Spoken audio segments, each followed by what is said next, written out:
Kahapon biglang lumakas ang ulan.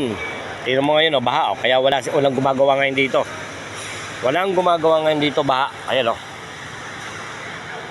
walang gumagawa ngayon dito.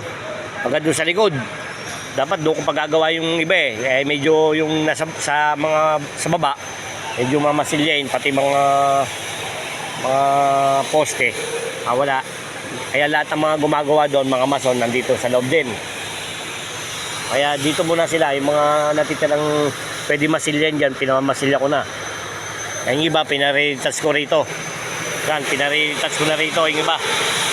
Pinare-touch ko, yan pinare-touch ko na, yan Tukada. Pinare-touch ko, yan. Pinare-touch ko na. Yan. Pinare-touch ko na sa kanila. Ayan para okay na. Yan.